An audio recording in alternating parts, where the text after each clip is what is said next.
How are you doing? I'm very well, thank you. Karibu sana. Asante. Good to see you, and thank you for joining us this morning. I'm very happy to be here today. Karibu. Yeah. A lot of things to look into. Sheila Lang is also going to join us at some point for us to then look into this, because there's a lot that happened yesterday. The president, of course, assented to the infrastructure fund. And there's captains of industry who sat in a room and basically endorsed this. And so we're asking questions this morning, essentially around, where Kenya is going to get money for these infrastructure projects, and are they actually going to be enough, or does this actually make sense? Looking at the whole ecosystem of this conversation. So we'll get into that shortly. But Dennis has taken us this week, interestingly, to Liberia. Yes, Liberia capital. Monrovia. Yeah. It's named after a U.S. President, James Monroe. And it is the first republic in the continent, formed in 1847, mostly by released slaves from the United States of America. So African Americans came and formed that country. You look at the flag, resembles the American flag, but it's a rich country that has rubber, timber, diamond, and gold, and that is which propels the country's economy. Also, the first African country to elect a female president, Ellen Sirleaf Johnson. Yeah. But the proverb we get from them is interesting, eh? Immediately, the food in a plate finishes, the status of the plate changes to a dirty plate. And they say, be wise. Yeah. How would you interpret it? I think it's interesting. It's different states, as you're saying. When the plate is full, it's useful. Yeah. Because there's food there. But as soon as it's empty, there is a task of cleaning it. And it's no longer useful until the next serving. Yeah. So I think it's just even in life, when sometimes somebody's really looking for a job. As soon as they're employed, they start coming in at 10 o'clock. Yeah, it's people don't look at where they are and what they're doing right now, rather than actually what about the future. Yeah, because that plate will still be used again. Yeah.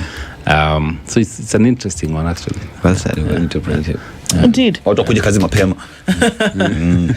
So you worked in a position as an engine in the Department for Planning, yes, in government, and to understand that Kenya needed to get to the place, or still needs to get to the place whereby it has developed. We also know that within development circles, the place where you can say you can actually be developing is if you are selling for profit. You can have projects and all, but if your economy is not growing, that's a problem. And one of the ways that the economy will grow is if you're manufacturing, or if you're setting up industry whereby you use materials or resources to then get a particular product and then you sell, or a good or a service. The infrastructure fund that has been floated, all over the place. Yesterday, the president, in the midst of captains of industry, essentially assented to this, and that meant, I guess maybe we can understand a little bit more of what that means now, that when they sat together in a room and it was public, and then now said we're ready to go. What does this essentially mean? And as we're talking about financing Kenya's public infrastructure projects, this fund is for that. And as we get into that now, does this mean that now there's a turning point where the fund now has been made public, and for all intents and purposes, all the bells and whistles are in place? Yeah, actually, because I think yesterday he assented to the Sovereign Wealth Fund. Sovereign Wealth Fund, yes. Because the Infrastructure Fund was before. Yes. Yeah. And the Sovereign Wealth Fund is supposed to collect about 30% of royalties from minerals, mostly, and of course spend the same amount on infrastructure and building and developing the country, like the other sovereign wealth funds from other countries. The infrastructure fund is which was passed before, was to raise up to 5 trillion, as said, for infrastructure, and that's the one where the IPO funds from KPC will go. Apparently went. Okay. Then the funding from the sale of the proceeds from the sale of Safaricom, the 245 billion, is to go there. And that's, if you look at the allocations for such, you've seen even JKIA, they've already allocated 38 billion from there for the construction of the new terminal. So essentially, the model makes sense. Okay. The issue is the oversight, because what happens is without these funds, any money that comes to government goes into the consolidated fund. Consolidated fund is oversighted by the parliament and appropriated just alongside the budget. Any changes comes to supplementary. So parliament has huge oversight of the same. Okay. The Auditor General also has oversight on the consolidated fund. Yeah. If you look at the infrastructure fund, the Auditor General was there in the bill. In the second reading, that reading, Auditor General was removed. So you have 5 trillion, and it's the CS for Treasury who's picking the directors, picking the CEOs, and so whatever project is to be funded is passed by cabinet. Yeah. So essentially, it's the entire executive that runs it from the beginning to the end. And you see, when there's some notion from certain quarters of government that anybody who speaks out against such issues is seen as the anti-development and anti-infrastructure, but that's not the case. I think all of us, we're saying it's our money, it's our children's money, our grandchildren's money, because these are funds that will be there for the future. And for that reason, we need oversight. Sometimes somebody has good intentions, but as soon as they start doing good, something gets to them, and they decide not to do good for the country and do good for themselves. Let's understand. So there are 2 funds that we're dealing with here. There's the infrastructure fund, which, I mean, you rightly said is already in place. Yes. And that with the divestiture of KPC, for example, some of that money goes there. All of it. All of that money goes there. Yeah. And Safaricom, which the court then just decided the other day that you can go ahead with this thing. Yeah. That money also went there. Yeah, the 245 billion. Yeah, 245 billion. And that's supposed to be for infrastructure projects. Now, this sovereign wealth fund, which the president, together with captains of industry yesterday, essentially assented to, means that you set aside money, like you said, from mineral deposits and things like that. Yeah. The money that is going towards the sovereign wealth fund is already available. It's available. Where does it go today? I think most of it goes into the consolidated fund. Okay. Because it's proceeds, and any proceeds from sales goes into consolidated fund. I think probably what the president is saying is, but it has also not been a lot. So because we don't have huge deposits that have been extracted, probably we do have like the oil, the tallow was there, but really didn't. You have the Murima Hills, you have the coal deposits, you have the not Lamu, the Kwale. So all these things have been there, but probably what has been done is because they are one-offs. Yeah, the funding has been going directly into the Ministry of Mining and Consolidated Fund. Okay, but now they are being separated and put into their own different funds. Okay. Yeah. But even as we talk about the Sovereign Wealth Fund, my question, how I look at it, or rather how I expected it to be done, is that there ought to have been a proper feasibility research, R&D, to just find out how much we are looking at as a country in terms of our gold deposits, in terms of prospects. How much is that worth? You know, we look at the gemstones in Taveta. How much is that worth? We look at the oil deposits that we have, so that at the end of the day, when we say the Sovereign Wealth Fund is at this point, but we expect to grow it to this level, because based off research, this is how much the mineral deposits we have in the country is worth, and that through that, then the government perhaps should also be to be intentional in processing and going deeper to get value for that product. Because all I'm hearing is there is money somewhere that will go into this fund, but there is no conversation on how much the entire kitty is worth in the country in terms of minerals and what we intend to do with it. Am I getting it right? Am I lost? Am I confused? I think the establishment of the fund will actually help. Yes. Because then you have a team and a structure that then follows this whole the value. Yes. You have a team that then starts asking questions. The gold in Kakamega, how much is it? Yeah, and how much has been sold? How much has come to us? Questions that were not being asked before. Right. The tallow oil, as Kenya is signing these agreements with whoever, somebody will be there asking, by the way, you know we have to get 30% of the share. So how much is it? How can we get more? So I think if it is actually done right, and I hope it will be, you could actually end up getting more value. It's a good thing. I think it's a good thing. Yeah, and I think just in the policy of it is now where you start to ask the questions in terms of how it's actually going to roll out. Yeah. Because Norway as a country came up in the conversation yesterday a lot. I think every single captain who was there yesterday talked about the fact that they were benchmarking on Norway. But it's interesting to note that Norway, which interestingly has the largest sovereign wealth fund in the world, $2 trillion, has put this fund together from revenue surplus. That means they're manufacturing something. Oil and gas is big for them. And so they take the surplus for this and put it into the fund. Every day the amount fluctuates because obviously on the world scale where you're selling and buying, the numbers change. But it's also interesting to note that it's of course owned by the government, but it is managed by a bank. And its purpose is to invest surplus revenue from oil and gas production of the country's wealth benefits both current and future generations. So it's very clear how this is to be done. At the point of assent, should this clarity then not just be available for Kenya as well? Okay, first, of course, Norway has some of the largest oil deposits in the world. Yes. After Saudi and the others. But and also because that it's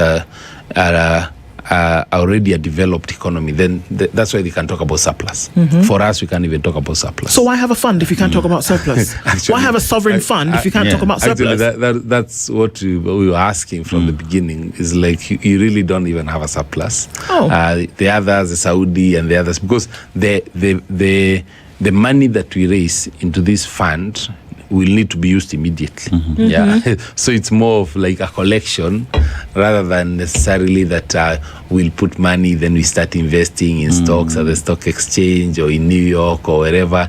It's just, it will act like the infrastructure fund at the beginning. Okay. But if the idea is, I guess, if managed well, 10, 20 years from today, then we'll be talking a different story. If actually we also manage the economy well. If you're talking of a Eurobond is being floated, you'll find even the sovereign wealth fund can also invest. Because if it's being managed well, like the way NSSF invests into this, but of course NSSF is public money. But also in terms of whether those structures and systems need to come in immediately, I think they can also come over time, because what usually happens is every structure is unique, because as Kenya is unique, and so we can't necessarily borrow what's from Norway and come and just put it here as is. So you'd need a team that starts working on it, puts it together, says actually this is not working, let's change it like this. Okay, the gold deposits actually are more, let's have a bigger team looking at gold. We still have cobalt, we have the gemstones, we have oil now coming in. So we maybe want to restructure tallow, need to bring in some money. So I think having them there, I think as a wealth fund, if you actually have a very well and dedicated team that is put in place, not political, for political expediency, but actually for posterity, then they can actually start putting together the structures that in 5-10 years will see us having a functional sovereign wealth fund. I mean, at the center of it all, as you are in your opening statement, is the aspect of oversight, you know, because whether you look at the sovereign fund or you look at the infrastructure fund, the biggest question is, does Kenyans, through their electors, leaders, able to look at this fund and what it's doing and where it is going?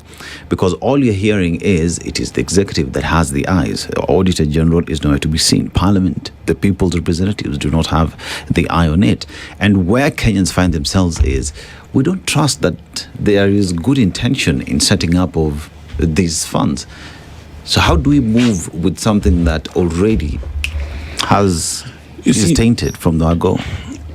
You see, the issue of, in particular, the current administration is not interested in oversight, in being oversighted. And so all the different structures you're seeing are actually structures that are try to kind of remove oversight. Even if you look at the large infra projects that have been done, if you, for example, you look at Bomas. There's initially a Turkish company that had been awarded the tender for that 2 billion. Later on, I believe around January, February this year, the president, on being pushed, said that it is going to cost us 45 billion. Yet the initial tender was 32 billion, which was cancelled, so then given to another one for 45. So the price per square meter was about 18,000, which was making sense at that time. Now ends up at around almost 30,000, which is way above. And who's supervising it? The DOD. Yeah. So there is no parliament, no ministry. It's under the Ministry of Wildlife. The security, they are not the ones supervising. Go to Talanta, same thing, supervised. And DOD, sports ministry should be the one in charge. Just even before the tender was awarded, they were told to transfer 2 billion shillings to DOD. Project starts off at 33 billion. By the time it ends, it is 43 billion, another 10 billion overspent.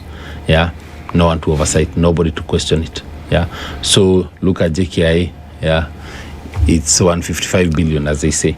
Yeah, the initial one, which was the one for Adani that everybody refused, was almost, I think, 235 billion. Yeah, so what changed? Because I don't think the scope changed. And remember that Adani was to still keep 18% forever. So it's gone down by about 80 billion for the same thing, and Kenyans get to keep 100% share of the whole thing for good. So and these are the questions that are things that are making Kenyans ask these very hard questions of, why don't you want to be oversighted? Why are you removing parliament? Why are you not involving the Auditor General? On the one for Talanta, even as you know in government, anything above 5 billion shillings contract has to be approved by the Attorney General.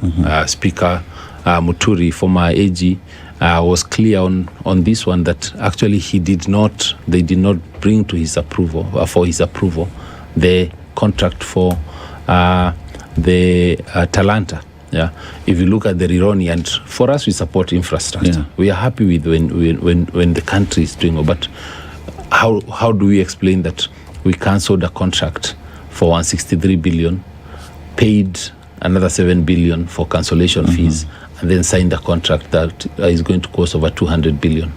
Yeah.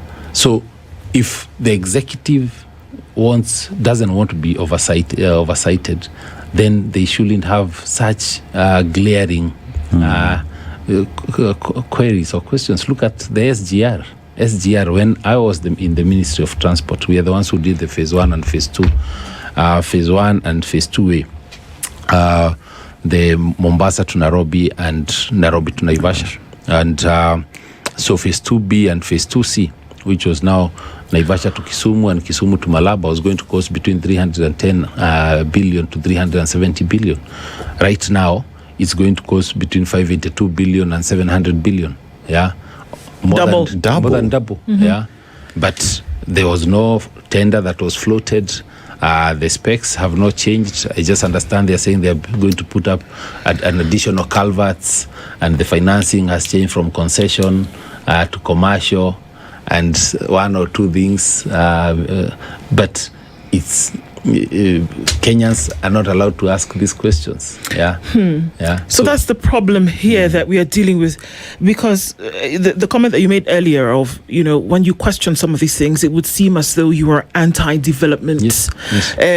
But the things that you raise, if we looked at them in detail, if these things were actually done properly, then there would not really be an issue. No. Because who doesn't want a country to develop?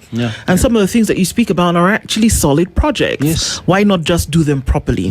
The truth of the matter is that if you can't explain where an extra 10 billion shillings has come from, or what it's not where it's come from, that what it's going to do, then there's a problem here. Does the conversation about sorting out your basic needs have any merit in this conversation when we talk about an economy that is already suffering? When we talk about a micro economy that's suffering, at the macro level, Kenya seems to be doing really well. But when you look at what then is available to Kenyans, should you be having such grand conversations, or rather such grand projects, when you still are struggling? It's almost like saying we can't eat 2 meals in a day, but we have bought a holiday house in Malindi. I don't know. Can you have that kind of conversation? And I think it's and I always say, like, even today, Norway, with the amount of money they have, they're still building roads. They're still building energy plants. They're still doing all this. So even for us, I don't think we need to operate as though after 5 years we'll stop building roads. We say we are now doing everything now. We will not. We need to do the roads, the rail, the airports, the ports, everything within the next 2 years. And because we always say in economics that the amount of money you have is always going to be enough if spent according to your priorities. So if you have 100 shillings and you have things worth 1,000 to pay, don't think about the 1,000. Think about the 100. And then now prioritize within that 100, and you will survive. You 100 shillings unampatia tatu. And unaendelea hivi until everybody is sorted. So for us, when you're looking at the infra projects, in my opinion, there is what we call the four tests. One is there a need for it? If you look at an example of JKIS, there's a need. If you look at the Rironi, yes, there's a need. And then now, what's the value for money? That you're going to get, and then the procurement process that will be used. If you look at the Adani, in their document, they had actually said that government should not, in the government proposal that Adani, which was approved, it had indicated that government should not do competitive bidding because it will take too much time. And you see, we've moved from 180 billion, 180, about 235 billion to 155 billion, saving about 80 billion by doing a competitive process. And even that competitive process has not been that competitive because it was floated in March and now it's already out. So essentially that's the value of the procurement process, and that's why section 201 and 227 of the Constitution actually talks about public, the procurement of public items. And then finally, it's national interest. Is this investment going to create jobs, be of value to country? So once you look at each of these projects from that angle, then you can see whether or not it should be carried out. The debt issue cannot be left out of this conversation, Irungu, when we're looking at essentially, number one, putting funds away for later. That means that what a sovereign fund means, we would understand, is that then every Kenyan at some point gets access to that, and it could be used for different things later to essentially boost Kenyans. So you always have a fallback plan for something. It's like a rainy day fund. Now, the infrastructure fund is to then make sure that you can sort out projects and that this is coming from revenue. But if you look at the revenue in Kenya today, 80% of that goes towards the payment of debt, charged off the consolidated fund. These monies that you talk about that would essentially go to a sovereign fund, are they not considered? Right now, like you said, they go to the consolidated fund. So part of them are already going towards paying debt. How then would you then be able to separate the two and remove some and say, okay, well, that would mean that at the source, it's paid to this fund and not paid to the consolidated fund? Or how would that work? I think if you look at, because there are three funds, I guess, under the Sovereign Wealth Act. So if you look at the first one, which is the Sovereign Wealth Fund, that one is the one that gets about 30% of royalties from petroleum and minerals. Okay. So the assumption is that at this point, we don't have a lot of that anyway. So it will be up to them to try to build up a lot more revenues or inflows into the fund that does not exist today. The infrastructure fund is supposed to bring in revenues from sale of government assets. Now, like under the privatizations, and you've seen, and I think it came in because of the list and schedule of companies, government entities to be privatized. So it started off, of course, with the KPC. Now we have the Safaricom, and we have a list of others, Qual, and many others that have already been put out there for privatization. So whatever revenues come from sale of those assets, again, go into the infrastructure fund. At the moment, the Privatization Act, which was passed last year, had a clause that all the funds from sale of assets and privatization should go into the consolidated fund. Yes. And then right after that was passed, then the infrastructure fund came. And so the infrastructure fund then reversed what was proposed under the Privatization Act. Then the last fund, I guess, is the stabilization fund, which had been put there more for a rainy day, which the sources of funds for that, again, are clear. But I imagine are probably not flows that are currently going going into the consolidated fund. Now, the issue of debt, as you said, currently our debt is about 13 trillion. And that is why we are paying 1 trillion per year. Just out of our collections, 1 trillion goes into funding debt.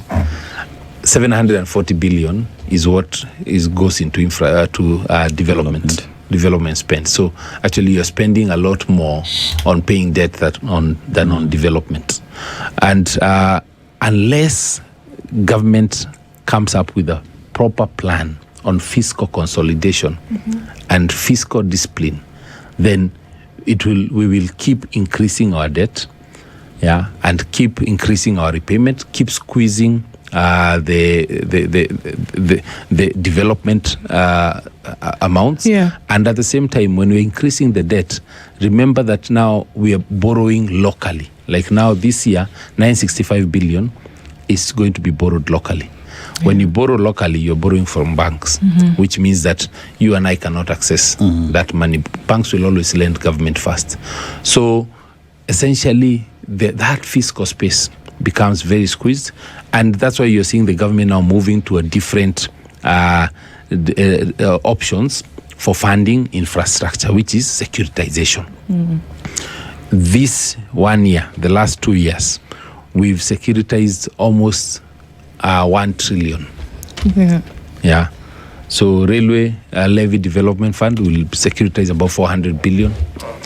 And securitization means the money or those flows, the streams of money that were to be paid for the next 10 plus years will no longer be available to the country. So that is money that was going to go into the consolidated fund that now will go in directly to lenders. If you look at the next one is the railway, the road maintenance levy fund.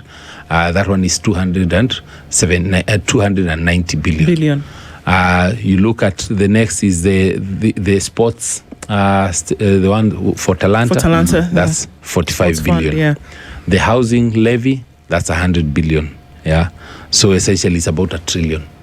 So the government is now looking at different ways of raising funds. But the problem is, what happens 5 years from today?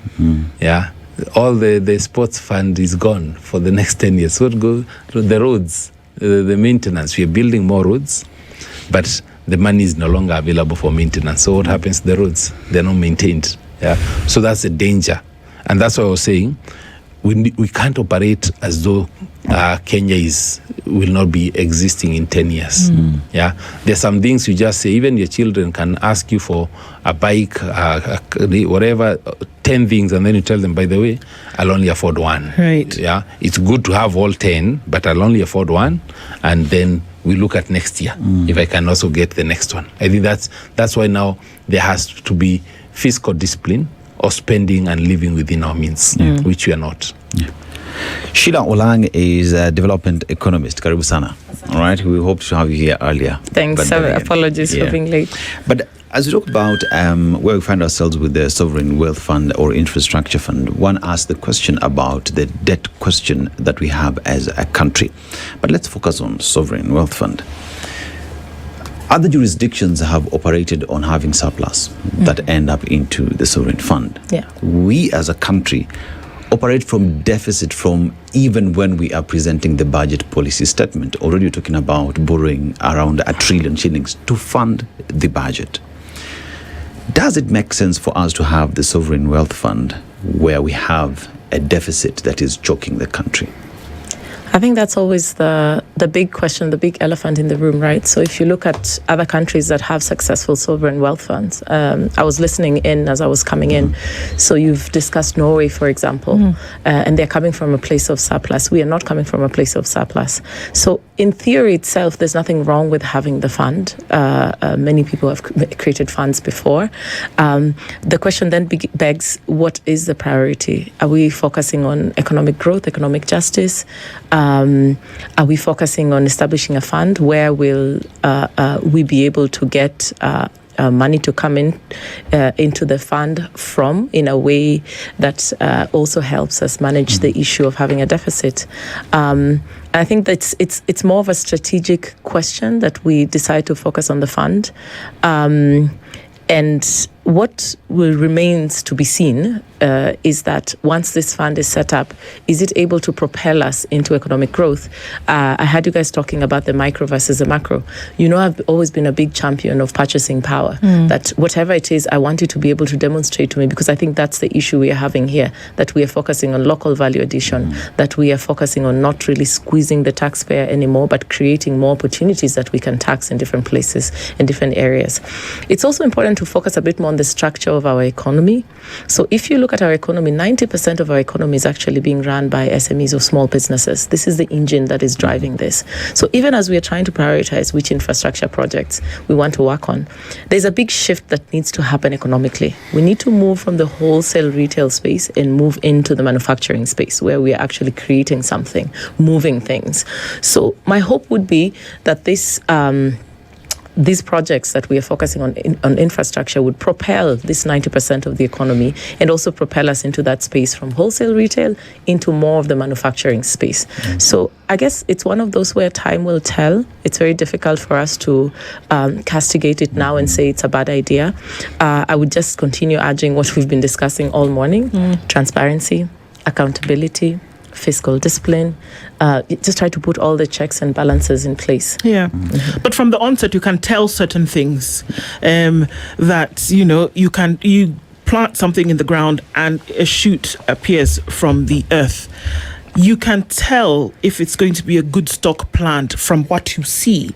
If it sprouts and you have a healthy stalk and then you have leaves, you can tell that, okay, this is going to get somewhere unless it's hit by blight later. So in the beginning, you can tell. Let's go to the infrastructure fund, for example. Still till date, there is no office. There is no board. Who is going to be running the thing? So you can almost tell from the beginning that it looks as though you're already going down the slippery slope because you don't have your things in place.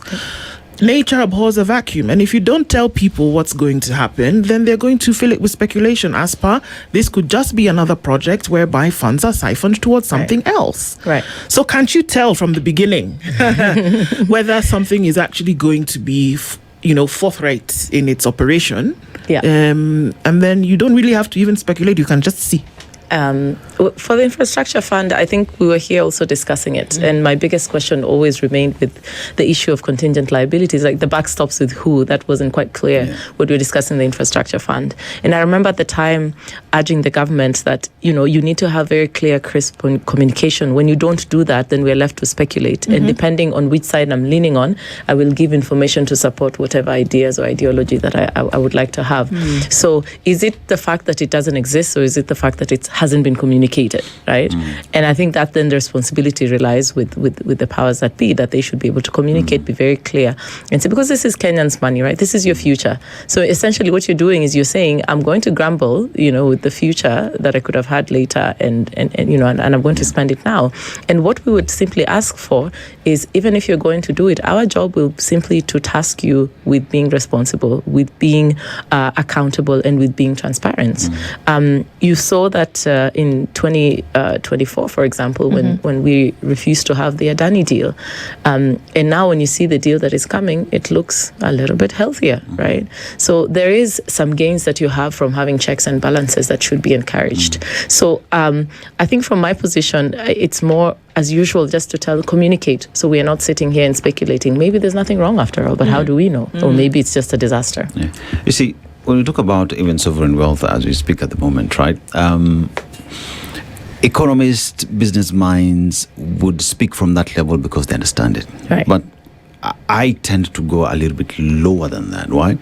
Because when you talk about the Mrima Hills, people belong there. It belongs to communities at the coast. You talk about the Talo project in Turkana. It is the people of Turkana who've lived and protected these resources for all their lives. Talk about Taita Taveta.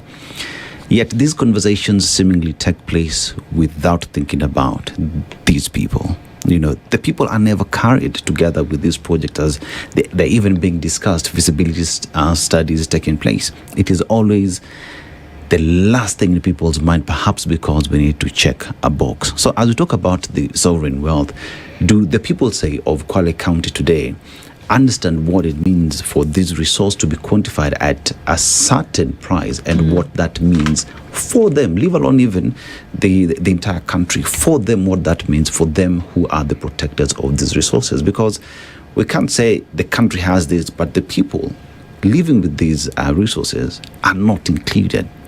How do we fix that? Because public participation, sorry, but has remained being a suggestion. Yeah. I think for at least for the different the minerals that we've had, there's always some percentage that is set aside for the community, for the local community. I think usually it's about 10%. So with the Talo, there was about 10%. With the Kwale, was about 10% as well.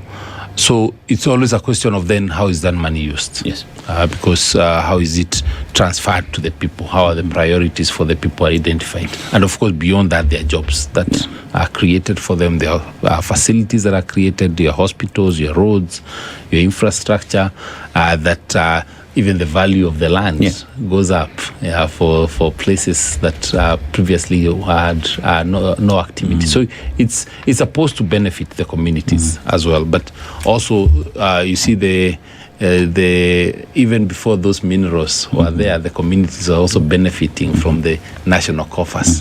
So at the same time, you can't say that now that we've discovered oil here, all of it is for us. Yet before that, you had roads, you had teachers were being paid, there was a steamer that had been brought for money that came from other parts of the country. So I think that's why the community there should be value that goes to the community. But even more is, how does that money actually get to the community and not to the leaders alone? Yeah. What would it look like if you then had these all of these that have been established in a very short period of time, if they were actually working in symbiosis? What would it look like when you have your macro and micro, you have your funds in place, you're keeping debt at a manageable place? What would that look like economically, Sheila? One of my favorite professors and economists is Sachs, and he always said, if you're doing proper economic planning, I want the people to feel the economy. You don't have to bore them with a lot of jargon, right? So they will feel the economy. I think what that would look like is that it would be that if you are running a small business, you are able to grow. It would look like you are able to get customers because they're coming in from your little shop and they're buying from your little shop and you're expanding your stock. Mm-hmm. It would look like we would have money set aside so that we can meet our development needs. I'm a huge champion also of having the government act as a conduit so that you use the private sector to meet your development needs. Mm-hmm. So as a government, you don't need to worry about employing people. Just create the right environment. Manufacturers will come in, they'll set up industries, and then they will employ these people for you. When they employ these people for you, there's, employee benefits that they will have. They'll be able to give them health insurance. So then they can pay the SHA, pay into the SHA. These same employers will be able to give them, retirement benefits. They'll pay into it. You have school systems that work. When you have manufacturers or industries in place, you're able to get much better tax benefits out of them. From these tax benefits, you're able to develop your infrastructure, your school, etc., etc. So for me, it's okay to focus on the big indicators, but really most of us Kenyans don't need to know how all of these jargons work. They just want to be able to say, when I walk into a supermarket today with 5,000 shillings, what am I able to get with that 5,000 shillings? And how much anxiety am I having with it? I think that's what we're grappling with as Kenyans versus what I was able to do 5 years ago. So even as we do these measurements as economists, we always use something called a food basket because it's very basic. I want to be able to know if I walk into the market with 5,000 shillings, what can I buy and what can't I buy with it from this period as opposed to the next period. So for me, that's what it would look like. And in terms of Kenya's economy, sometimes you get frustrated because we have absolutely everything in Kenya. It's amazing. It's amazing. We have the brains that we need. We have the natural resources that we need. So it's a question of integrity, of rolling up our sleeves and really saying, this is a priority. And honestly, a lot of political goodwill. You need a lot of political goodwill that you can actually focus on the well-being of the people. And you can say, what, as much as we have oil in this particular place, I want to think about Kenyans and Kenyans. I come from Migori County. I come from Nyatike constituency. We actually have gold and we have copper.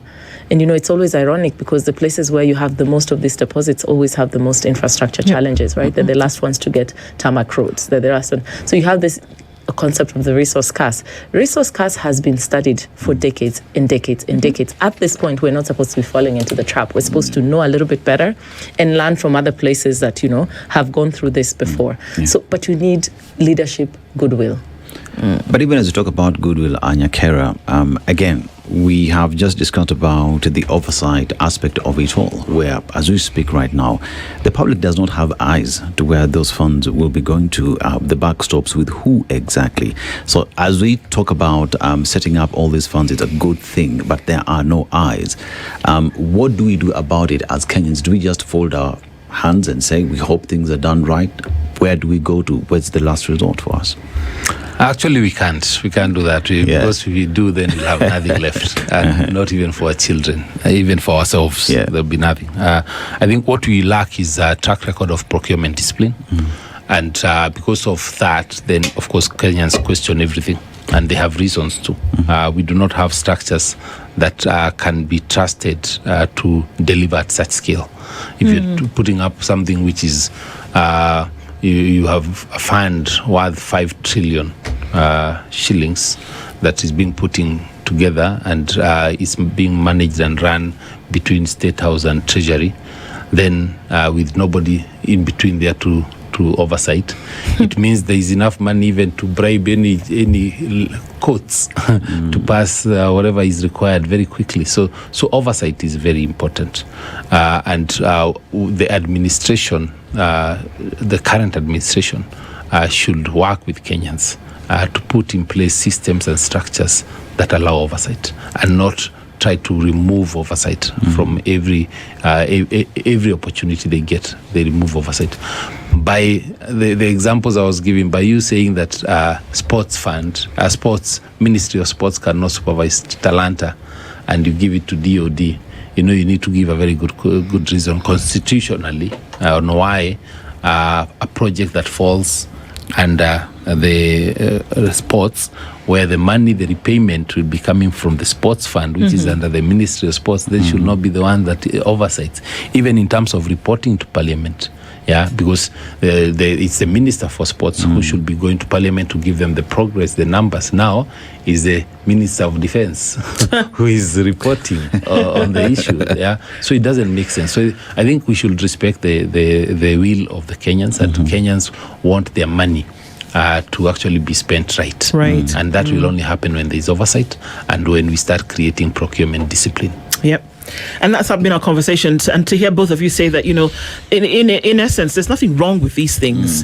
What's wrong is if you don't do it right, essentially. So the hope is that it will. A hope and a prayer, and knock on wood.